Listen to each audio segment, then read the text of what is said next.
Bem-vindo a mais um vídeo pregando a palavra do Senhor. Eu sou o comentarista Pastor Geraldo e estarei comentando o livro de Jó, intitulado Por que o Justo Sofre.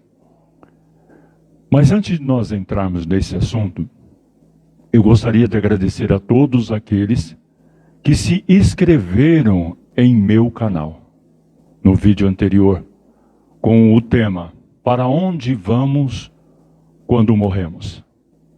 Quero agradecer pelos comentários.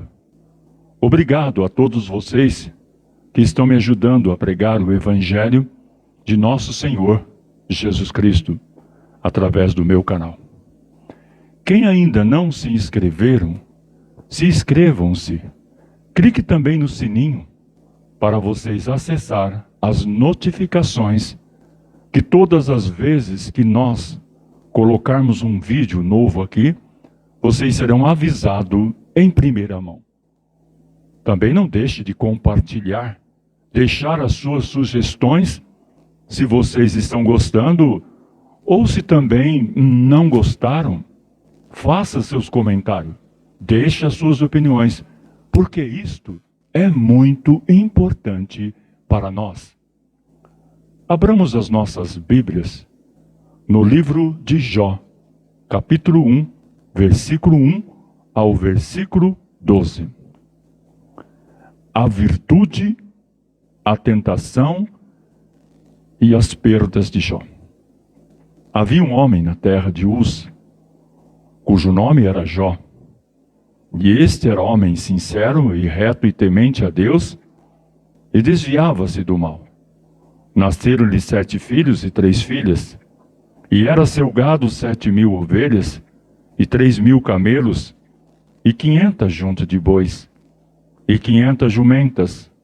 Era também muitíssima gente ao seu serviço, de maneira que este homem era maior do que todos os do Oriente. E iam seus filhos e faziam banquetes em casa de cada um no seu dia. E enviava e convidava as 3 irmãs, e comeram e beberam com eles. Sucedia, pois, que, tendo decorrido o turno de dias de seus banquetes, enviava Jó e o santificava, e levantava de madrugada, e oferecia holocausto segundo o número de todos eles, porque dizia Jó: porventura pecaram meus filhos e blasfemaram de Deus no seu coração? Assim o fazia Jó continuamente. E vindo um dia em que os filhos de Deus vieram apresentar-se perante o Senhor, veio também Satanás entre eles. Então o Senhor disse a Satanás: de onde vens? E Satanás respondeu ao Senhor e disse: de rodear a terra e passear por ela. E disse o Senhor a Satanás: observaste tu meu servo Jó? Porque ninguém há na terra semelhante a ele, homem sincero e reto e temente a Deus, e desviando-se do mal. Então respondeu Satanás ao Senhor e disse: porventura teme Jó a Deus de balde? Porventura não o cercasse tu de bens a ele, e a sua casa e tudo quanto tem? A obra de suas mãos abençoaste, e o seu gado está aumentando na terra? Mas estende a tua mão, e toca-lhe em tudo quanto tem, e verás, se não blasfema de ti na tua face. E disse o Senhor a Satanás: eis que tudo quanto tem está na tua mão, somente contra ele não estende a tua mão. E Satanás saiu da presença do Senhor. O livro mais antigo da Bíblia não é Gênesis. Isso mesmo. A gente acha que por ser o primeiro e por contar a história da criação do mundo, o livro de Gênesis tenha sido o primeiro livro escrito. Mas isto é um equívoco. O livro mais antigo é o de Jó. A Bíblia não diz quem escreveu o livro de Jó.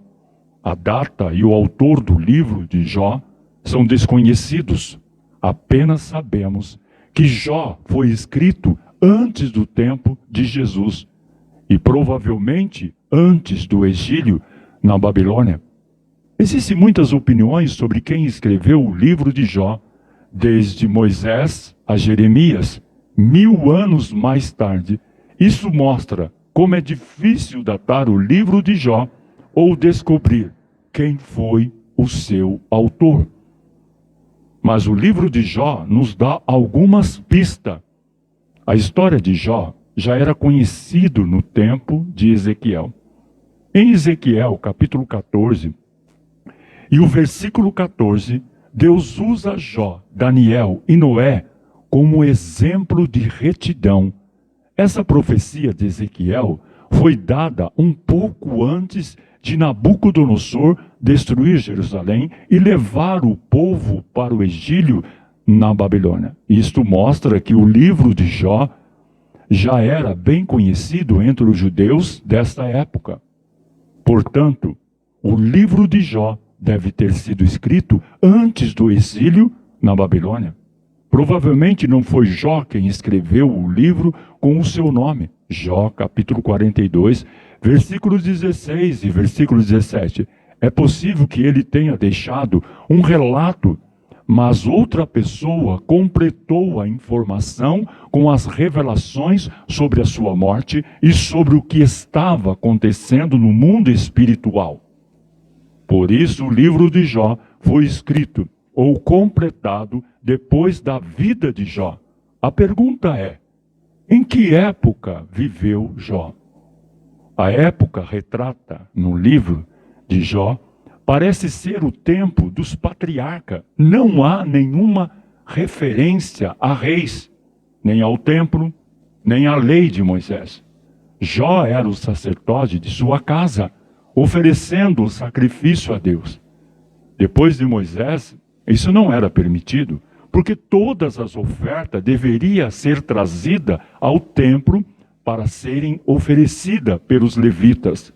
A responsabilidade sacerdotal de Jó era muito mais comum no tempo dos patriarcas.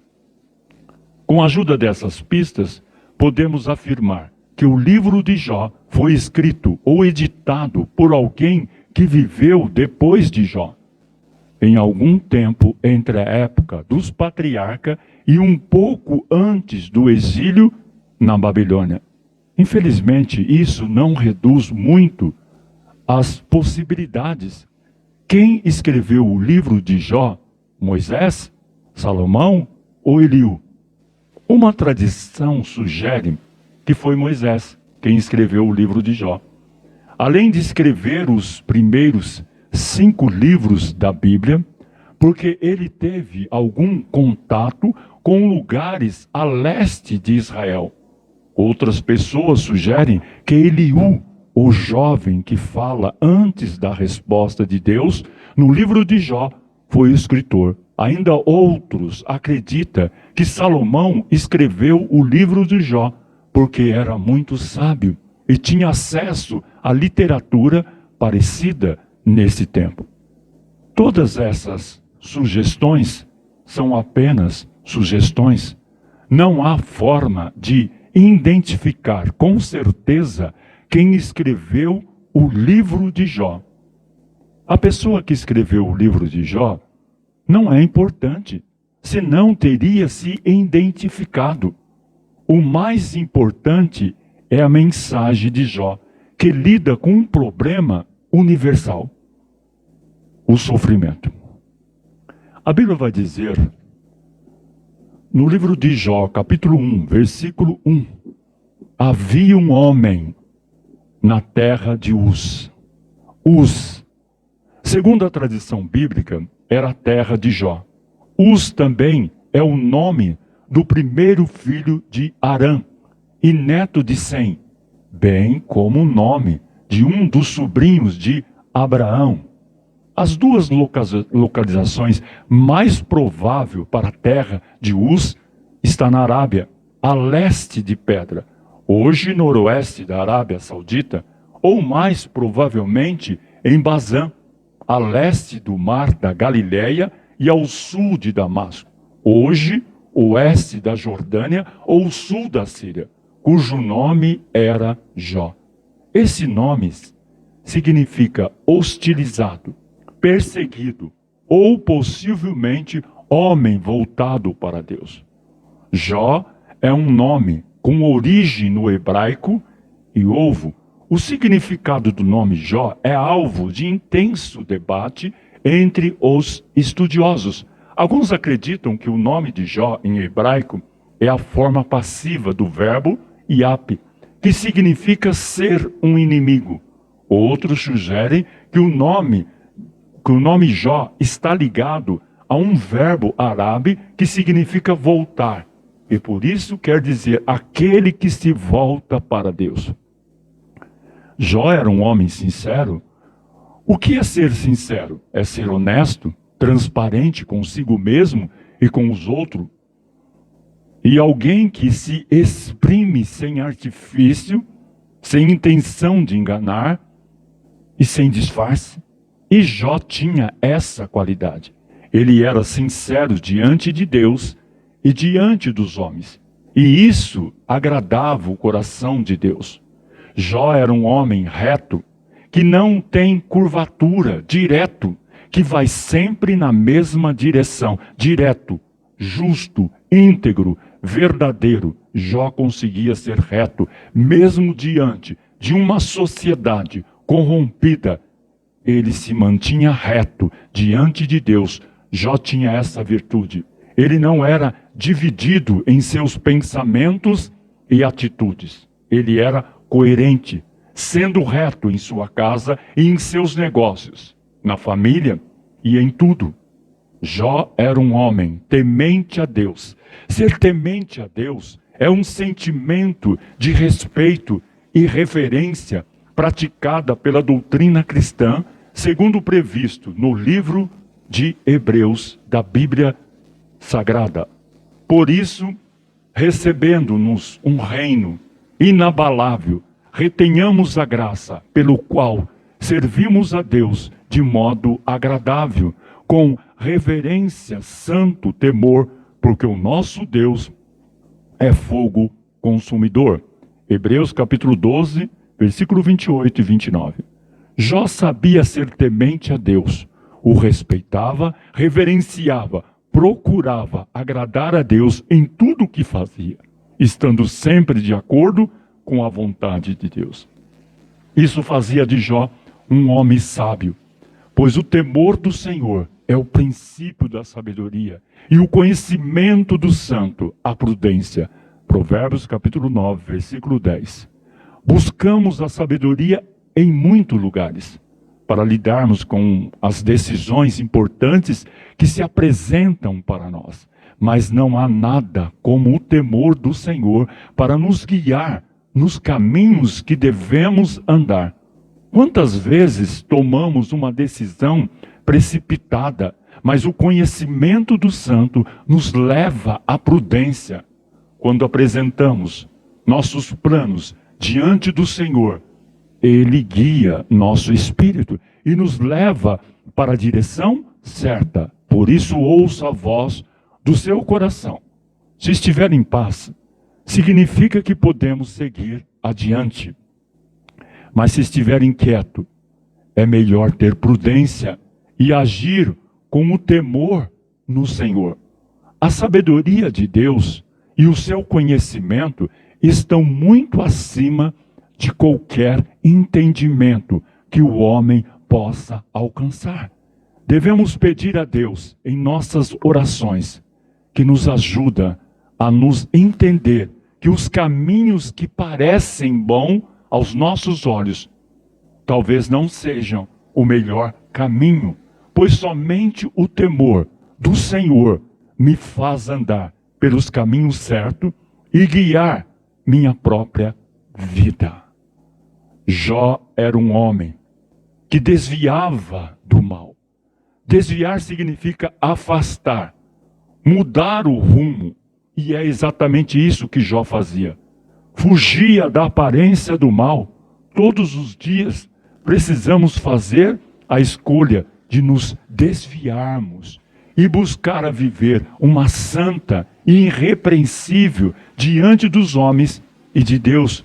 Precisamos refletir sobre o que é o mal para nós e fazer escolhas corretas. Devemos sair da roda dos escarnecedores.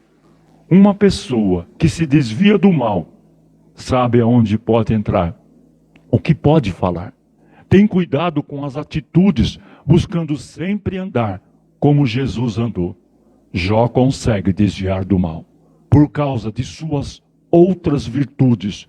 O fato de ser sincero e reto e temente a Deus são formas que automaticamente o fazia desviar do mal.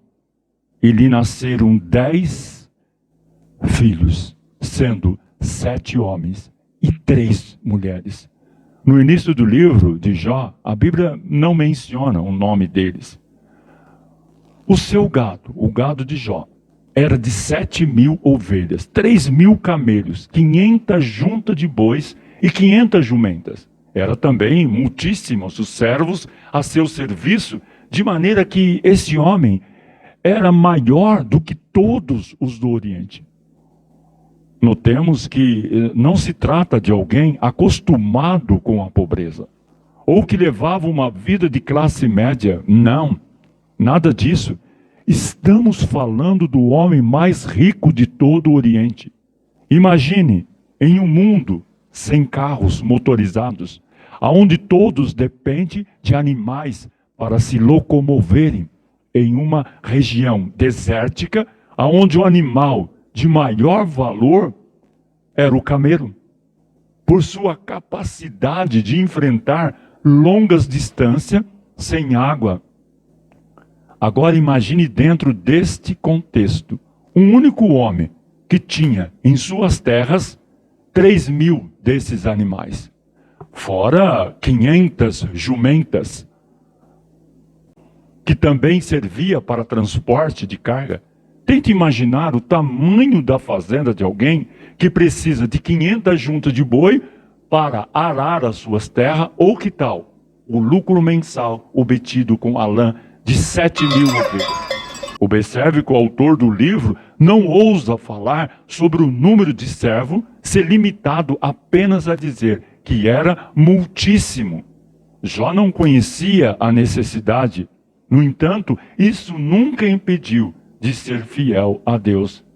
E ia seus filhos à casa um dos outros, e faziam banquetes, cada um por sua vez, e mandavam convidar as suas 3 irmãs, e comerem, beberem com eles. Sucedia, pois, que, decorrido o turno de dias de seus banquetes, enviava Jó, e o santificava, e se levantava de madrugada, e oferecia holocausto, segundo o número de todos eles, porque dizia Jó: porventura pecaram meus filhos, e amaldiçoaram a Deus no seu coração? Assim fazia Jó continuamente. Jó capítulo 1, versículo 4 e 5. É provável que os filhos não ligassem a essa atitude do pai. Talvez nem percebesse que o que os protegia era essa intercessão contínua ao Deus vivo. Quantos pais avós fazem isso nos dias de hoje, pelos seus filhos e netos, e no fim ainda são criticados? Mas Jó continuava, porque ele sabia para quem estava a santificar os seus 10 filhos. Quando o livro de Jó, capítulo 1, versículo 6, diz que os filhos de Deus vieram apresentar-se perante o Senhor, refere-se aos seres espirituais, ou seja, anjos, os quais são responsáveis diante de Deus e prestam-lhe contas. Uma vez que em Jó, capítulo 2, versículo 1, está escrito que Satanás veio entre eles apresentar-se diante de Deus, subtende-se que mesmo os anjos rebeldes estão debaixo da soberania divina. Um dia em que os filhos de Deus foram apresentar-se perante o Senhor, veio também Satanás entre eles. E Deus lhe perguntou: de onde vens tu, Satanás? Ele respondeu, dizendo: venho de rodear a terra e passear por ela. Mas será que Satanás existe mesmo? Será que ele existe? Não será um mito criado por medo da condenação? E se existe, será aquele monstro coberto de escamas horripilantes, chifres na cabeça, garras adunga, cauda com lanças venenosas e forquilha na mão para tirar as almas para o fogo do inferno? Bem, que o diabo existe, existe. Mas que essa figura mendonha que se pinta por aí não. Se fosse assim, não teria tantos amigos das suas obras, tantos seguidores e imitadores. O diabo é um anjo de luz lindo, bem falante, insinuante. 2 Coríntios capítulo 11, versículo 14. Poderoso e muito sábio, não onisciente, mas sábio pela experiência adquirida.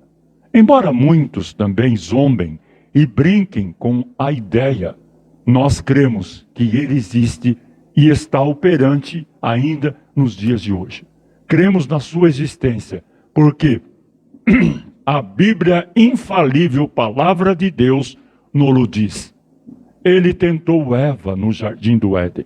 Gênesis 3:1, Timóteo 2:14 e Timóteo 5:15. Ele tentou Jesus, Mateus capítulo 4, versículo 1 a 11. Ele transforma-se em anjo de luz, 2 Coríntios 11:14.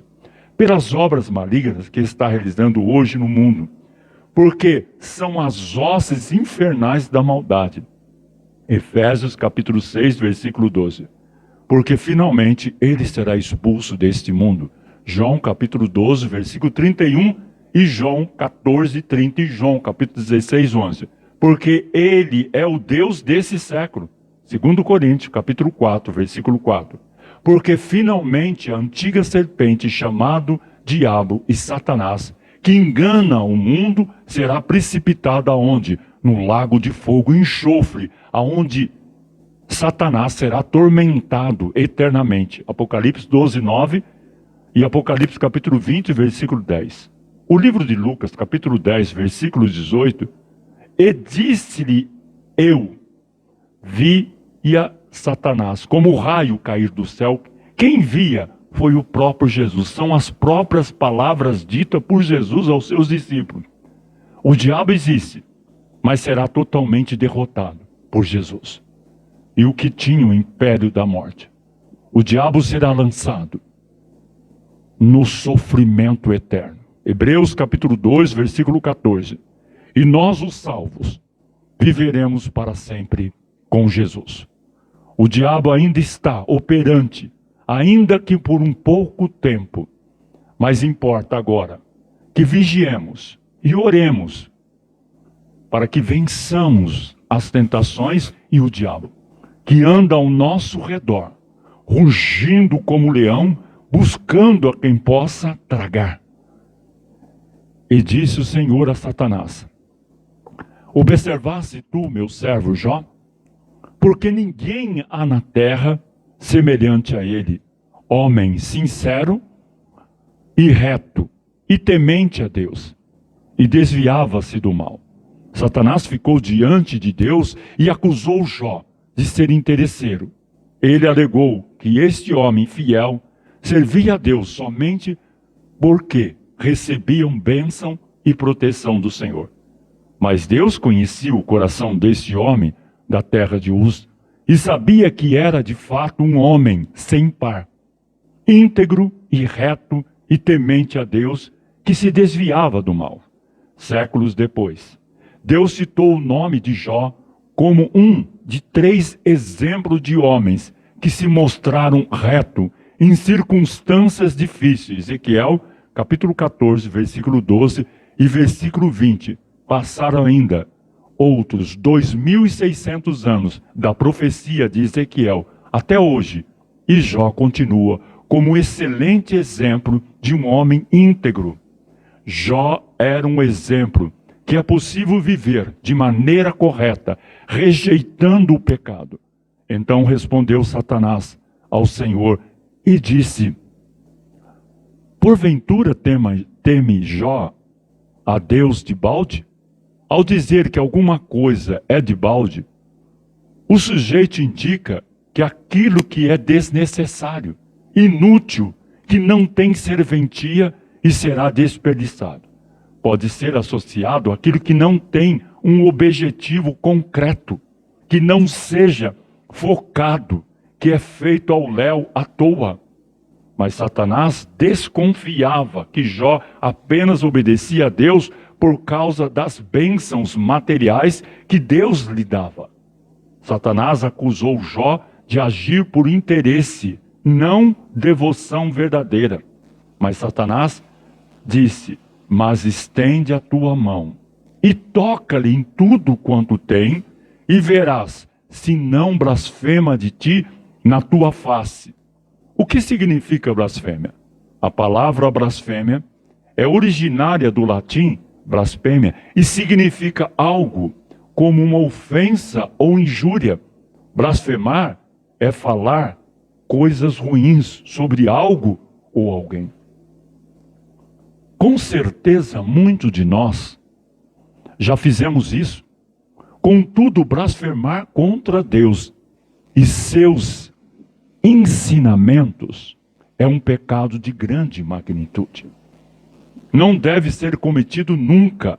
No Antigo Testamento, a blasfêmia era entendida como uma injúria contra o próprio Deus. Portanto, blasfemar era algo proibido. Em vários versículos é possível perceber que a atitude de blasfemar é demonstrar total desapreço pelas coisas do Pai, contando coisas mentirosas sobre ele e sobre isto, a Bíblia vai dizer, no livro de Mateus, capítulo 12, versículo 23, Jesus expulsou um demônio que estava na vida de um homem, e ele era cego e mudo, e começou a enxergar e a falar. A multidão se admirava e dizia: não é este o filho de Davi?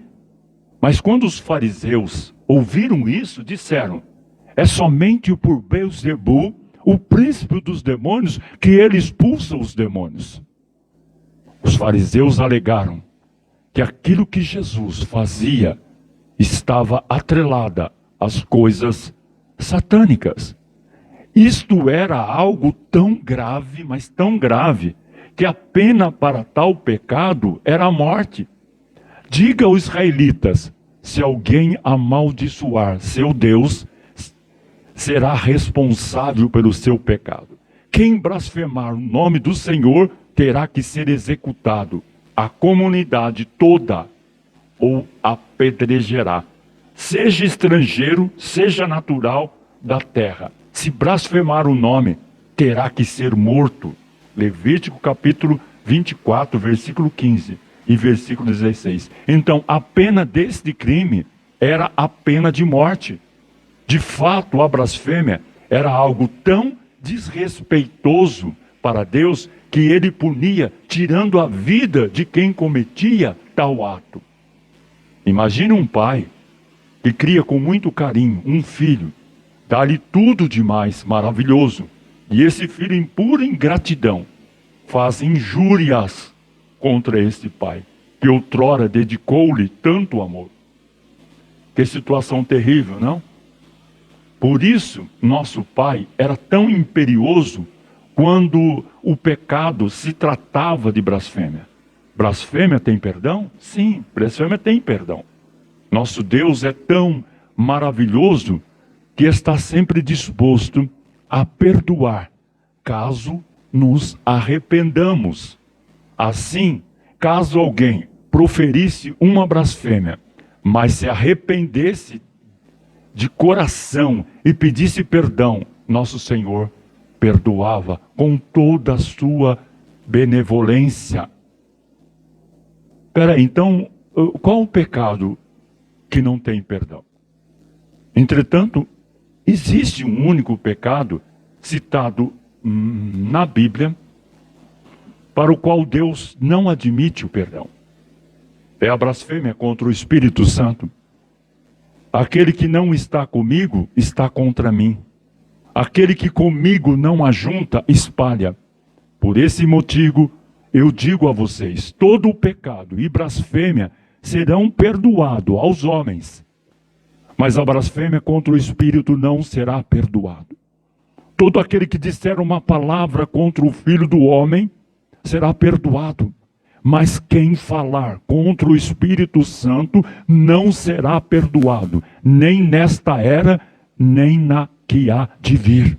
Mateus capítulo 12, versículo 30 e versículo 32. Cuidado na hora de julgar uma profecia ou uma revelação, atribuindo esta profecia do Espírito Santo a Satanás. Se você fizer conscientemente, você poderá estar blasfemando contra o Espírito Santo. Blasfemar contra o Espírito Santo é negar todo o Evangelho, é desacreditar toda a palavra do Pai, é ignorar todos os seus ensinamentos, tratando-os como se fossem mentirosos. Só uma pessoa completamente sem Deus é capaz de cometer tal atrocidade. Rejeitar toda a benevolência do Pai é ignorar todo o amor e perdão concedido. Este é um ato de blasfêmia contra o Espírito Santo. E quanto a isto, definitivamente não há perdão. Mas por que não há perdão? Veja bem, esta é uma situação na qual Deus não pode fazer mais nada, pois a própria pessoa escolheu ficar no pecado e morrer com ele. Então, simplesmente, não há perdão para quem não acredita nele, em Deus. Como é possível Deus Pai perdoar aquele que não crê na força do seu perdão e que, além disso, declara guerra aos seus ensinamentos? Definitivamente, não há nada a ser feito. Satanás acusou Deus de receber adoração apenas porque compra as pessoas com bênção. Por outro lado, acusou Jó de amar mais o dinheiro, a família e a si mesmo do que a Deus. Deus então permite Satanás tocar em Jó, sem contudo tirar-lhe a vida. Satanás não é livre para ir além do limite que Deus lhe impõe. Satanás é um ser limitado, e limitado por Deus. Ele só pode ir até onde Deus permite, nenhum centímetro a mais. Nas palavras de Martinho Lutero, Satanás é um cachorro na coleira de Deus. Satanás não perdeu tempo. Diz o texto bíblico que ele saiu da presença do Senhor. Jó capítulo 1, versículo 12. E então sucedeu um dia em que seus filhos e suas filhas comiam, bebiam vinho na casa de seu irmão primogênito, que veio um mensageiro a Jó. Ele disse: os bois lavraram e a jumenta pasciam junto a eles, e eis que deram sobre ele os sabeus e os tomaram, e os moços feriram a espada. E eu somente escapei para trazer a nova. Nessa primeira prova, Jó perde os bois e a jumenta. Jó capítulo 1, versículo 14 e versículo 15. Os sabeus, um povo que anteriormente não tinha relato de problemas com Jó, foram usados pelo inimigo, por Satanás, para roubar os seus bois e jumentas, além de matar os seus servos que cuidavam deles, só sobrando apenas um servo para contar a má notícia. Mesmo depois desta perda significativa, Jó ainda era um homem muito rico. Pode ocorrer de termos uma boa relação com os nossos vizinhos, e de repente estes passam a fazer algo ruim contra a nossa família, casa ou propriedade. Estejamos atentos, pode ser o inimigo usando do mesmo expediente que usou contra a vida de Jó. Jó não havia acabado de receber a notícia da perda de seus bois e jumenta. Chega outro servo com outra má notícia, com a permissão de Deus, o inimigo mexeu com as forças da natureza e mandou fogo do céu que queimou as ovelhas de Jó e matou os seus servos. Aqui podemos imaginar, se Deus permitisse que Satanás usasse as forças da natureza contra seu servo em nossos dias, todo dia teríamos o telhado de nossas casas arrancado e os nossos bens destruídos. O dia mau havia chegado na vida de Jó. Imagina, a esta altura, já deveria estar atônito com estas duas más notícias. O inimigo agora usa os caldeus para roubar os camelos e ferir os servos de Jó. Novamente preserva apenas um mensageiro para dar a má notícia. Com essa terceira prova, Jó, outrora rico, fazendeiro, já não tem mais gado para suas fazendas. Muitos colocam os corações em suas riquezas e servem a Deus durante a época da bonança e durante os tempos difíceis esquecem-se dele ou fazem pior, atribui a Deus todo o mal sofrido. Jó demonstrou que devemos servir ao Senhor durante toda a nossa vida, tendo ou não tendo dinheiro. Nesta prova, o inimigo tira a vida dos 10 filhos de Jó. 10 filhos de Jó de uma só vez. Imagine o sofrimento de um pai e principalmente de uma mãe ao perderem todos os seus filhos. Podemos perder nossas riquezas, mas a maior riqueza que um pai e uma mãe têm são seus filhos, que são herança do Senhor. Os filhos é uma recompensa que Ele nos dá, que Deus nos dá. A essa altura, Satanás deveria estar na expectativa de que ouviria a presumida blasfêmia contra o Senhor. Então Jó apresentou a sua resposta notável, humanamente surpreendente. Ele se levantou, rasgou o seu manto em sinal de dor e luto, porém lançou-se em terra e adorou a Deus. Exatamente isso, adorou ao Senhor ao lançar-se em terra. Não o fez por desespero, porém em sua atitude de humildade e submissão ao Senhor. E ainda disse: nu saí do ventre de minha mãe, e nu voltarei. O Senhor o deu, e o Senhor o tomou. Bendito seja o nome do Senhor. Jó estava aprovado. Jó passou na prova. Ele não atribuiu a Deus a falta alguma. Não blasfemou do Senhor. Antes o exaltou e adorou. Em nossos dias, quantos perdem uma moeda e passam já a murmurar de Deus? Perde o emprego e passa a murmurar de Deus. Imagina alguém que era o homem mais rico de sua região perder praticamente todos os seus bens e ainda perderem todos os seus filhos.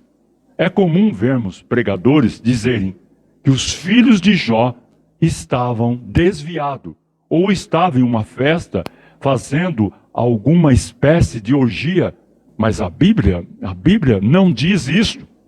Diz que Jó oferecia sacrifício pelos seus, se porventura houvessem eles cometido algum pecado contra Deus, e que esses estavam reunidos na casa de um deles, somente quando um forte vento derrubou a casa. Em todas essas provas vistas até aqui, o inimigo foi envergonhado. Jó, capítulo 1, versículo 22. Jó não negou o nome do Senhor, e mesmo diante de todas as provações, o adorou. Não sei se você está passando por alguma prova, por alguma provação, mas se está, faça como Jó, glorifique ao Senhor. Jó venceu a argumentação de Satanás, que disse a Deus que Jó servia a Deus de balde, por interesse. E mesmo assim, Satanás não desistiu. E veio outro dia, em que os filhos de Deus vieram para apresentar-se diante do Senhor, E Satanás também veio entre eles para se apresentar diante do Senhor. E então o Senhor disse a Satanás: de onde vens? E Satanás respondeu ao Senhor, e dizendo: de rodear a terra e passear por ela. E o Senhor disse a Satanás: tendes visto o meu servo Jó? Pois ninguém há semelhante a ele na terra, homem íntegro e correto, temente a Deus, que se afasta do mal, e que ainda mantém a sua integridade, mesmo depois de teres me incitado contra ele para arruinar sem causa. Então Satanás respondeu ao Senhor, dizendo: pele por pele. E tudo quanto o homem tem, dará por sua vida. Mas estende agora tua mão e toca em seus ossos, em sua carne, e verás se ele não te amaldiçoa em tua face. E o Senhor disse a Satanás: eis que ele está em tua mão, mas preserva a sua vida. Então Satanás saiu de diante do Senhor. O inimigo, mesmo tendo tirado a prosperidade financeira de Jó, a alegria da convivência com seus filhos, não conseguiu ver Jó murmurar de seu Deus. Agora, com a permissão de Deus, Satanás toca em Jó de uma maneira muito cruel, deixando-o coberto de chagas e úlceras malignas, desde a planta dos seus pés até o topo de sua cabeça. Satanás afligiu Jó com uma doença que não temos como identificar. Qualquer que fosse a natureza dessa enfermidade, os sintomas eram terríveis. Imagine alguém com um ferimento por todo o corpo. Imagine também a dor e o cheiro ruim. A Bíblia fala que Jó se raspava com um caco de telha, já não estava no conforto de sua casa, estava sentado em meio à cinza. A cinza mencionada no capítulo 2, versículo 8 de Jó, é uma alusão ao lugar do lado de fora da cidade, aonde estrume e outros detritos seriam lançados e periodicamente queimados. É bem provável que Jó tenha escolhido seu lugar ali porque sua doença tornava-o indesejável na aldeia. Quando penso que na cama encontrarei descanso e que o sono aliviará a minha dor, então me espanta com sonho e com pesadelo, me enche de medo. No capítulo 7, versículo 5, Jó disse: a minha carne se tem vestido de bicho e de torrões de pó. A minha pele está gretada, se fez abominação. No capítulo 30, versículo 30, ele disse: enegreceu a minha pele. Os meus ossos estão queimados do calor. No capítulo 19, versículo 17, ele diz: a minha mulher não tolera o mau cheiro da minha boca. Os meus irmãos têm nojo de mim. Até os meninos zombam de mim e dão risada quando eu apareço. Todos os meus amigos chegados me detestam. Aqueles a quem eu amo voltaram-se contra mim. Virei pele e osso, mal consigo ir vivendo. Mesmo nesse estado, Jó não negou ao Senhor, não perdeu a sua fé e não murmurou.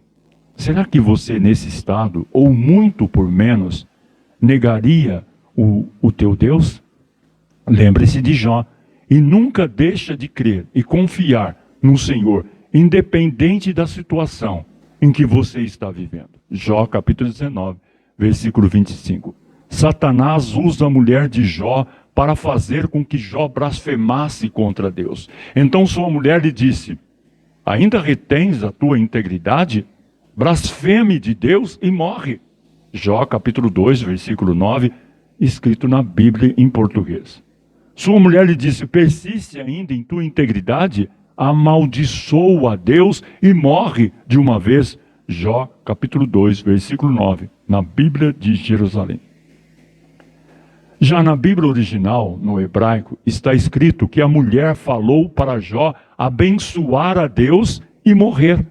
Na nossa língua portuguesa, não está escrito que a mulher de Jó falou para Jó amaldiçoar a Deus e morrer? A questão é o seguinte: será que de fato a mulher de Jó mandou Jó amaldiçoar a Deus? No idioma original, no hebraico, a mulher de Jó disse: Barash Elohim, amaldiçoa a Deus. Mas o que significa Barash Elohim? Barash significa abençoar, bendizer, louvar, segundo o dicionário hebraico. Porém, esta mesma palavra também é aplicada nos textos bíblicos para transmitir justamente a ideia contrária ao ato de abençoar. Por exemplo, na história da vinha de Nabote, o texto que registra o julgamento que foi armado para condenar aquele homem que se negou a negociar sua vinha com o rei Acabe, diz o seguinte: e pondo de fronte dele 2 homens, filhos de Belial, que testemunhem contra ele, dizendo: blasfemaste contra Deus e contra o rei, e trazei-o fora e o apedrejai-o, para que morra. 1 Reis, capítulo 21, versículo 10. A palavra blasfemaste, neste versículo, traduz o mesmo termo hebraico, barash. Barash significa abençoar. Mas, obviamente, Nabote não poderia estar sendo acusado de abençoar a Deus. Então, o sentido correto da frase é que Nabote estava sendo acusado de ter amaldiçoado a Deus. No livro de Jó, esse mesmo princípio se repete em outros versículos. No capítulo 1, o texto bíblico diz que Jó se levantava de madrugada e oferecia holocausto em favor de seus filhos, porque ele temia que eles tivessem blasfemado contra Deus em seu coração. Jó capítulo 1, versículo 5. Novamente a palavra blasfemado traduz o hebraico barash. É óbvio que Jó não oferecia sacrifício por temer que seus filhos tivessem abençoado a Deus. Ainda no livro de Jó, quando Satanás se apresentou perante Deus, ele alegou que Jó era um crente infiel e interesseiro, pois se caso ele perdesse tudo o que possuía, certamente ele haveria de blasfemar contra o Senhor. Jó capítulo 1, versículo 11 e capítulo 2, versículo 5. Em todas essas referências, a palavra hebraica que aparece é o barash. Mas o contexto deixa claro que a ideia de abençoar não faz sentido. Portanto, a tradução correta da declaração da mulher de Jó, de fato é: amaldiçoou a Deus e morre. Por que abençoar, em vez de amaldiçoar? No hebraico aqui surge uma pergunta, porque no texto original a palavra abençoar é usada em vez da palavra amaldiçoar. Sobre isto, várias sugestões são apresentadas. A mais provável é que o nome de Deus era considerado tão sagrado para os israelitas que jamais eles escreveriam uma frase que propusesse que Deus fosse amaldiçoado. Então eles substituíam a palavra amaldiçoar pela palavra abençoar, num tipo de eufemismo facilmente perceptível à luz do contexto. Portanto, em casos assim, o hebraico barash também possui um sentido antitético de amaldiçoar, praguejar ou blasfemar. Obviamente, a mulher de Jó estava muito errada, mas aqui também não podemos ser insensível com ela. Ela era humana, uma mulher, uma mãe como qualquer outra, e havia perdido seus 10 filhos de uma só vez. Depois de tudo isso, ela ainda estava diante de seu marido, que havia sido o homem mais importante do Oriente, mas que agora estava humilhado e assentado no meio dos entulhos da cidade. Portanto, na avaliação da mulher de Jó, não lhe restava mais nada. É possível que ao dar aquele conselho a Jó, ela tivesse em mente o fim do sofrimento do marido. Talvez ela preferisse que Deus o matasse, em vez que vê-lo a sofrer ainda mais. Naquele ponto, é provável que ela tenha achado que a morte era a melhor solução para a sua situação. Mas Jó era fiel a Deus e não estava disposto a abrir a mão de sua integridade. Por isso Jó repreendeu a sua esposa, dizendo que as suas palavras eram palavras de uma pessoa louca. Jó capítulo 2, versículo 10. Jó também ensinou àquela mulher que Deus tinha autonomia para dar a eles o que lhe aprovesse, que fosse o bem, quer fosse o mal, e isso não faria de Deus injusto. Jó capítulo 2, versículo 10.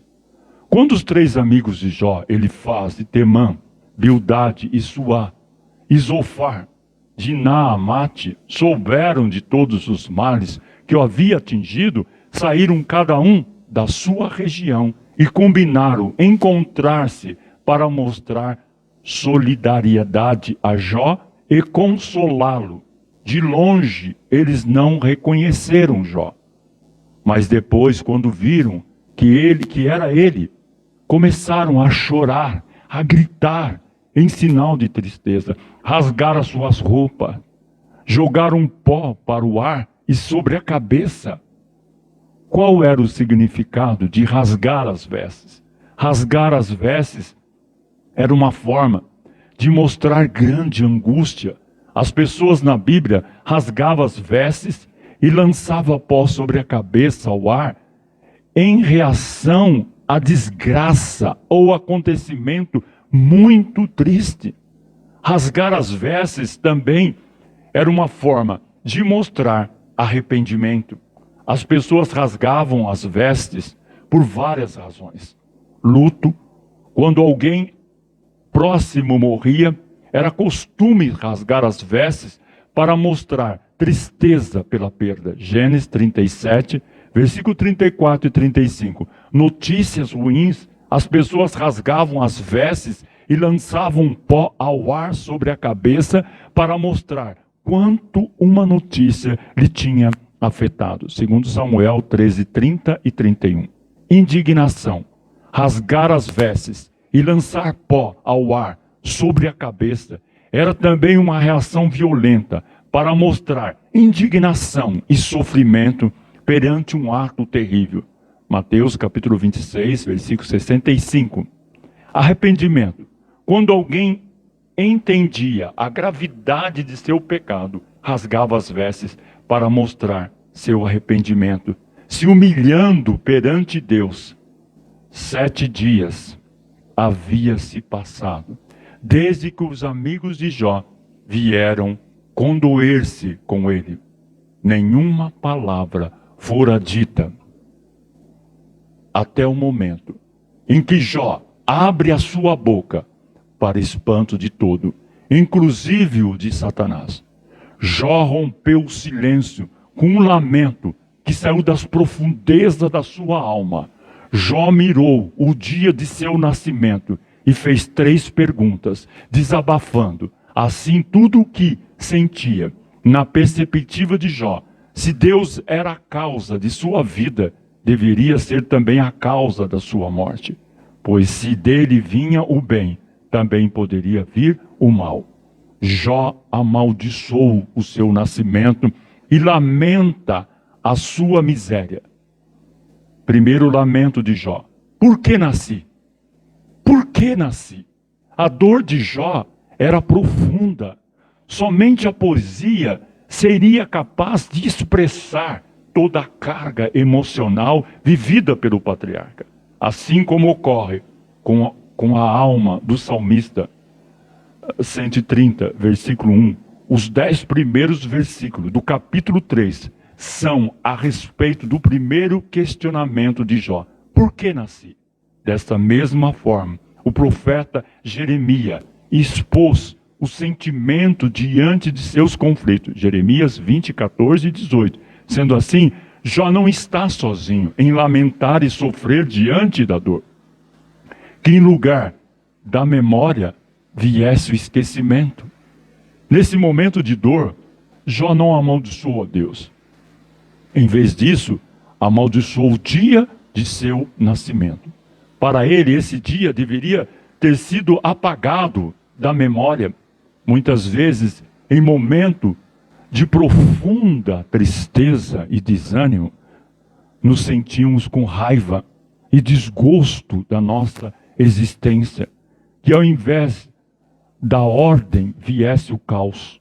No lugar da luz que raiou por ocasião do seu nascimento e que revelou o seu sofrimento, Jó desejou que as trevas dominassem, porque em vez de paz veio a dor, ao invés da ordem veio o caos. Desse raciocínio, Jó menciona o Leviatã, que era um animal marinho que simbolizava o caos. A lógica é simples. Se Deus não tivesse feito aquele dia, ele não teria sido concebido e, portanto, não passaria por tudo isso. Nesse sentido, o Novo Testamento revela como nosso Senhor é misericordioso e nos trata com amor e ternura em momentos de tribulação, pois aos pés da cruz é o melhor lugar para derramar a nossa alma.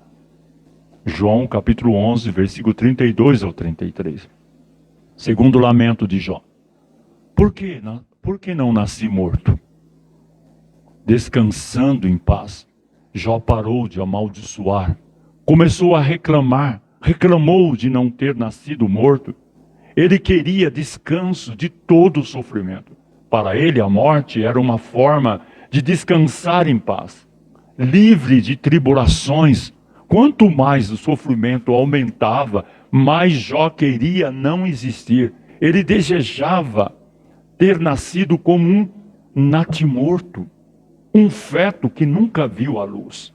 A palavra hebraica, nepel, possui o sentido de um aborto espontâneo e é traduzido dessa forma em Eclesiastes capítulo 6, 3, o Salmo 58, 8. Em nenhum momento Jó faz apologia ao aborto, mas usa-o no sentido metafórico de descanso do sofrimento, uma realidade para o cristão.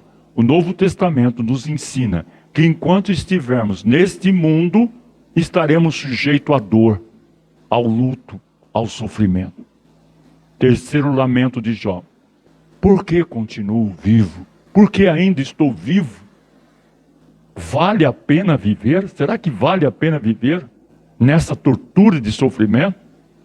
A vida para Jó tinha se tornado intolerável, ao ponto dele lamentar, dizendo: por que se concede luz ao miserável, a ele, e vida aos de coração amargurado? Ele estava com o coração amargurado.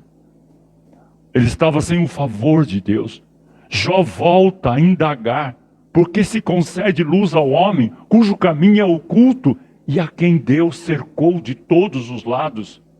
Jó 3:23. Essa pergunta busca compreender o porquê de Deus permitir o sofrimento. Aqui há um paralelo com Provérbios capítulo 4, versículo 18, onde é dito que o caminho do justo é como a luz da aurora, que brilha mais e mais até ser dia perfeito. Na literatura sapiencial, a palavra hebraica traduzida como caminho é derek, e se refere ao caminho de sabedoria de Deus que conduz a vida. Para Jó, esse fato havia se tornado um paradoxo, pois ele não entendia porque Deus o escolheu o sofrimento para a sua vida. Um caminho de sabedoria e maturidade. Muitas vezes sentimos-nos sem esperança diante do sofrimento e tribulações da vida. Mas devemos olhar para o alto, onde Cristo vive.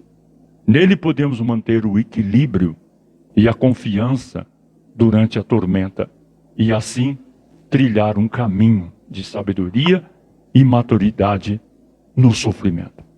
Jó, mesmo sem entender, porque ele não estava entendendo a razão de todo o seu sofrimento, ele não amaldiçoou a Deus, nem negou, mas ele expôs toda a sua humanidade, em negação e lamentando na frente dos amigos. Jó foi um ser humano, igual a nós. E não há mal algum em abrirmos a nossa boca em meio ao sofrimento. Moisés, Elias, Jonas e Jeremias, eles pediram a morte a Deus. Desejaram deixar de viver. Vimos que Jó também desejou. Nosso Deus é amoroso e bondoso. Esses homens enfrentaram grandes crises na nação de Israel, principalmente Moisés, Elias e Jeremias. Esgotamento físico, fracasso ministerial, ameaças de morte. Deus trouxe soluções e alívio a todos eles. Deus não apontou os erros, não tentou humilhá-los. A voz de Deus cura, o Deus que mostra a sua bondade. Há vertentes, portanto, que se espalham no meio evangélico brasileiro, que em vão de um extremo ao outro em relação ao tema do ato de se matar, ou suicídio. Jó não tentou se matar, mas ele desejou a morte.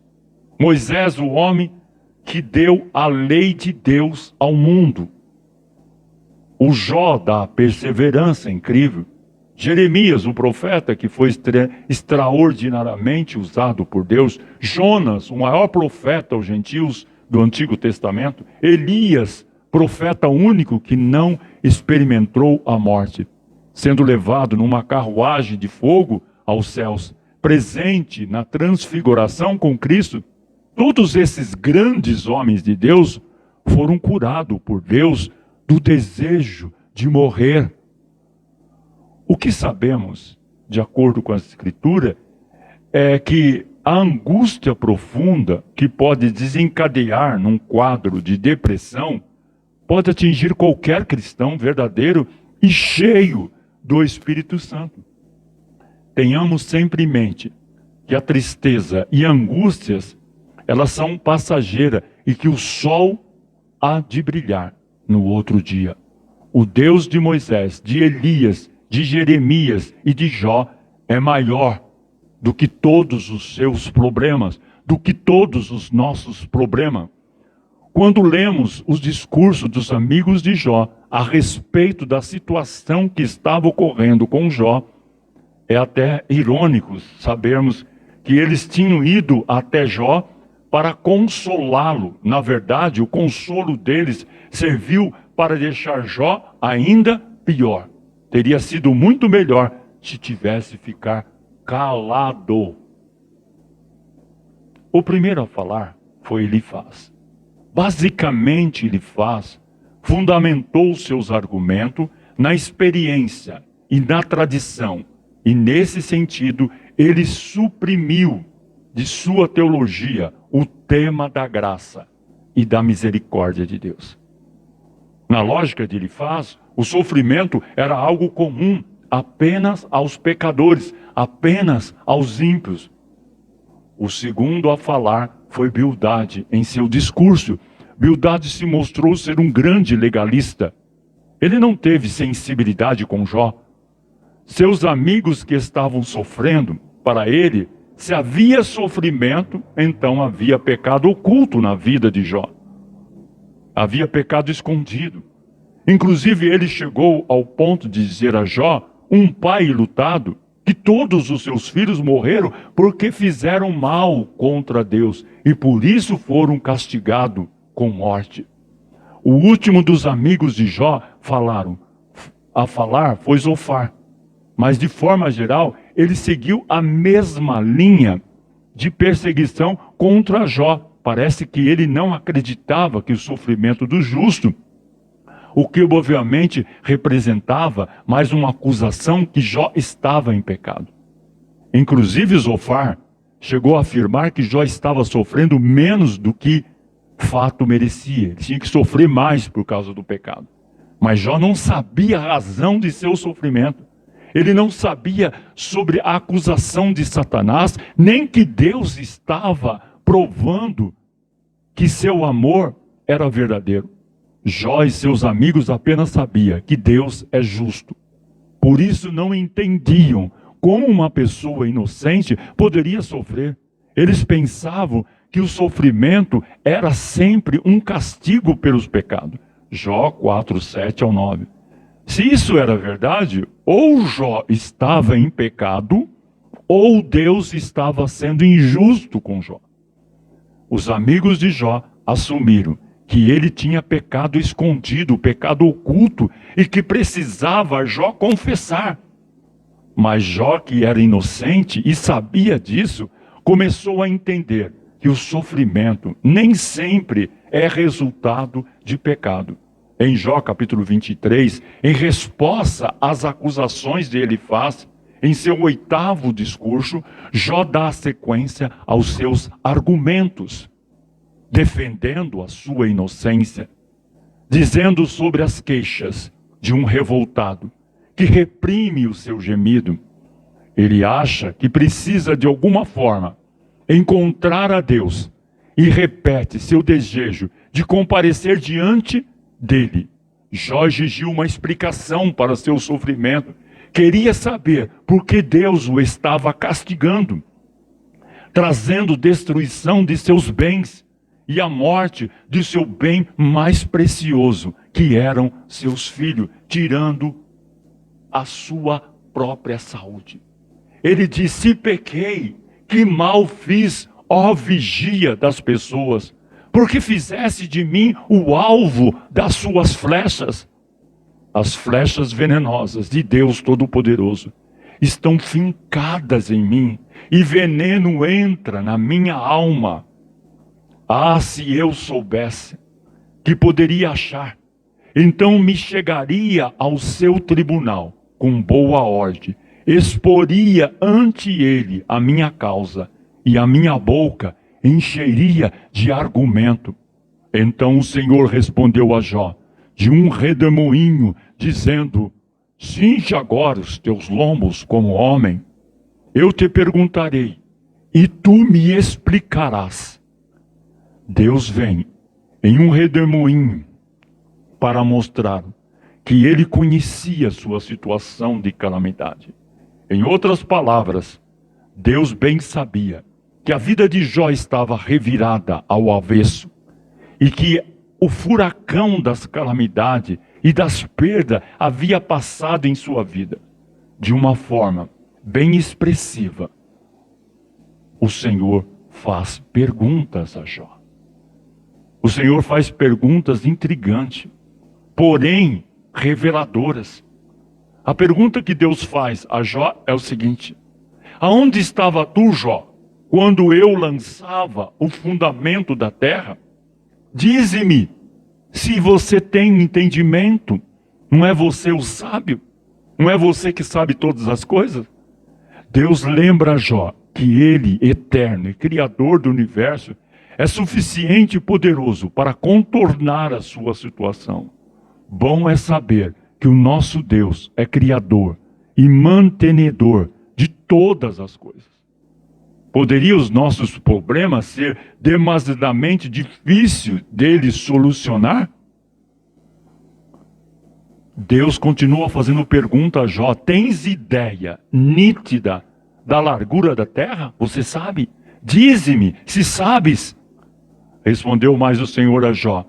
O Senhor retorna o seu desafio temático inicial com uma pergunta dinâmica, de terminologia jurídica. A palavra contender significa entrar com uma ação judicial. Jó estava contendendo com Deus. Deus reverte a acusação de Jó de que ele o colocou no banco dos réus. A mesma palavra hebraica encontrada em Jó, capítulo 10, versículo 2, na verdade, Jó é quem havia acusado Deus de não o favorecer, não o contrário. O Senhor repreende Jó pelo seu erro. Quem seria Jó para julgar Deus? O Senhor está deixando implícito que Jó vinha tentando ser o seu próprio justificador. Jó 40, 14 e 40, versículo 8. O Senhor confronta Jó com falhas graves no que ele falou. Jó se atreveu a fazer vão o juízo de Deus. O contexto do que ele o falou, usando as mesmas palavras para se referir ao reinado de Deus sobre o universo. Jó 24, 17, 37 e 23 sugere que Jó perverteu a justiça divina, alegando que o Senhor reina sem estabelecer ordem moral ou social no universo. Como Jó presumira que a lei de retribuição era inflexível, o que justificaria o sofrimento nesse mundo? Como castigo de Deus, ele teve de reprovar Deus para sustentar que era inocente. Deus revela-lhe a sua insondabilidade. Ele tem a largura da terra, sabe a medida dos oceanos, mede os céus à palma, chama as estrelas pelos nomes, e poder contar os grãos da areia das praias e desertos juntos. Quem é esse que sem conhecimento encobre o conselho? Escuta-me, Jó, pois e eu falarei, e tu te perguntarei. No capítulo 38 até o capítulo 42, Deus fez várias perguntas relacionadas às suas obras, às suas criações, a Jó. E ele não consegue responder nenhuma delas. Diante dessas situações, Jó chega a uma conclusão maravilhosa. Bem sei eu, que tudo podes, e que nenhum dos teus propósitos pode ser impedido. Por isso relatei o que não entendia, coisas que para mim eram inescrutáveis, e que eu não entendia, e tu me ensinarás. Com o ouvir dos meus ouvidos ouvi, mas agora te veio os meus olhos. Eu te conhecia só de ouvir, mas agora os meus olhos te veem. Por isso me abomino e me arrependo no pó e na cinza. Tendo o Senhor falado essas palavras a Jó, o Senhor disse também a Elifaz, o temanita: a minha ira se acendeu contra ti e contra os teus dois amigos, porque não dissesse de mim o que era reto, como o meu servo. Tomai, pois, 7 bezerros e 7 carneiros, e ide ao meu servo Jó, e oferecei holocausto por vós, e o meu servo Jó orará por vós, porque deverás a ele, aceitarei, para que eu vos não trate conforme a vossa loucura, porque vós não falasse de mim o que era reto, como o meu servo Jó. Então foram Elifaz, o temanita, e Bildade, o suíta, e Zofar, o naamatita, e fizeram como o Senhor lhes dissera. E o Senhor aceitou a face de Jó. O Senhor reprovou os 3 amigos de Jó pela sua falsa teologia da prosperidade e do sofrimento, evidente nas suas acusações contra Jó. Quais foram os 3 principais erros dos amigos de Jó? Primeiro, eles ensinavam um princípio retributivo da prosperidade e do sofrimento, que os justos sempre são abençoados e que os ímpios são castigados. Insistiam que o confessasse um pecado que ele não cometera, para livrar-se do sofrimento e receber a bênção divina pelo teor do seu conselho. Eles tentaram Jó a voltar-se para Deus, visando ao proveito pessoal. Se Jó tomasse o conselho deles, teriam invalidado a confiança de Deus nele e confirmado a acusação de Satanás de que Jó temia a Deus apenas em troca de bênção e vantagem. Falaram com arrogância, alegando terem aprovação divina para sua doutrina e teologia falsas. Deus declarou que aquilo que Jó dissera estava correto. Isso não significa que tudo quanto Jó dissera era plenamente certo, mas que as respostas de Jó aos seus amigos eram inteiramente justas diante de Deus e que a sua atitude lhe agradava. Deus às vezes tolera falhas em nossas orações e também nos permite questionar seus caminhos, estando os nossos corações sinceros e realmente entregue a Ele. Mudou o Senhor a sorte de Jó, quando este orava pelos seus amigos. E o Senhor lhe deu-lhe em dobro tudo que antes possuíra. Jó, capítulo 42, versículo 10. Orar por aqueles que nos querem bem e nos ajuda, talvez não seja tão difícil. Agora, orar em favor dos seus amigos que falaram coisas terríveis a seu respeito é difícil. Deus pede para Jó orar por seus amigos que o feriram com palavras caluniosas. Eis as palavras de Deus aos que caluniaram Jó. O meu servo Jó orará por vós, porque dele aceitarei a intercessão, para que eu não vos trate segundo a vossa loucura, porque vós não disseste de mim o que era reto, como o meu servo Jó. Jó 42, 8. Os amigos de Jó falaram algumas loucuras acerca de Deus e do próprio Jó. Primeiro, o perdão é a chave que abre as portas para uma nova vida. Deus muda a nossa sorte. Quando liberamos perdão, é improvável que Deus aceite a oração de quem está com o coração cheio de mágoa. O texto diz que Deus aceitou a oração de Jó, feita em favor de seus amigos. Nossa vida pode tomar outro rumo a partir da liberação de perdão. Quando liberamos perdão para quem nos machucou. Segundo, Deus muda a nossa sorte quando nós oramos em favor de quem nos machucou. Note o que diz o texto: mudou o Senhor a sorte de Jó quando este orava pelos seus amigos. A sorte de Jó não foi mudada nem antes nem depois que ele orou pelos seus amigos, mas durante o tempo em que orava pelos amigos. Terceiro, Deus olha para nós quando olhamos para os outros. Vivemos num mundo marcado pelo egoísmo. As pessoas só conseguem conjugar os verbos na primeira pessoa de singular. Até na igreja as orações são marcadas pelo egoísmo. Temos facilidade de pedir em nosso favor, mas emudecemos para pedir em favor dos outros.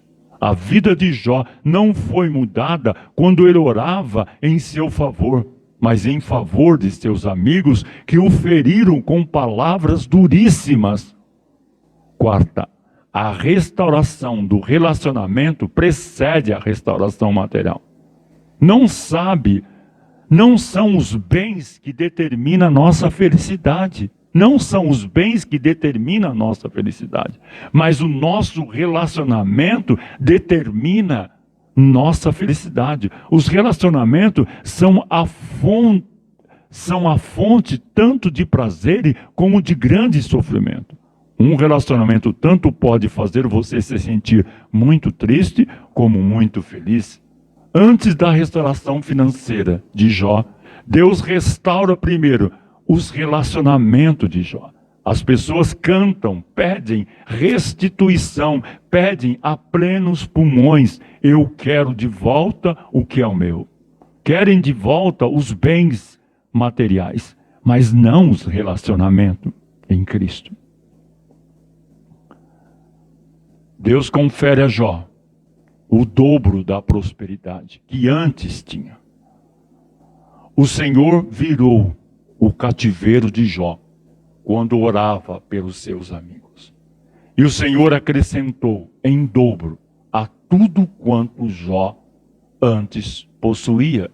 Então vieram a ele todos os seus irmãos, todas as suas irmãs, todos quantos dantes o conheceram, e comeram com ele pão em sua casa.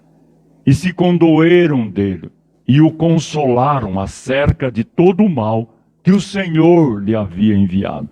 E cada um deles lhe deu uma peça de dinheiro, um pendente de ouro. Assim abençoou o Senhor o último estado de Jó, mais do que o primeiro, pois teve 14.000 ovelhas, e 6.000 camelos, e 1.000 junta de bois, e 1.000 jumenta. Também teve 7 filhos e 3 filhas. E chamou o nome da primeira Gemina, e o nome da segunda Késia, e o nome da terceira Querem Apuque. E em toda a terra não se acharam mulheres tão formosas como as filhas de Jó. E seu pai lhe deu herança entre seus irmãos.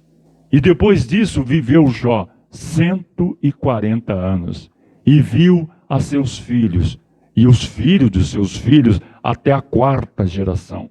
Então morreu Jó, velho e farto de dias. A idade de Jó, no início do livro de Jó, achamos um homem casado, com 10 filhos adultos, e muitas posses. Depois de suas experiências com sofrimento e os debates com seus amigos, Jó ainda viveu 140 anos. Jó 42, 16, 17. Ao todo, a vida de Jó certamente chegou perto de 200 anos. E talvez foi muito mais além dessa idade. Sabemos que os homens dos primeiros capítulos de Gênesis atingiam idade bem avançadas. Depois do dilúvio, as idades começaram a diminuir. Abraão viveu 175 anos, Isaac 180, Jacó 147, José 110. Depois do livro de Gênesis, não há registro de ninguém que viveu 140 anos ou mais. Esse fato sugere que Jó se encaixa na época dos patriarcas, talvez durante ou antes do tempo de Abraão. Deixe suas opiniões nos comentários e que Deus abençoe vocês e suas famílias. Até o próximo vídeo e fiquem na santa paz de nosso Senhor e Salvador Jesus Cristo.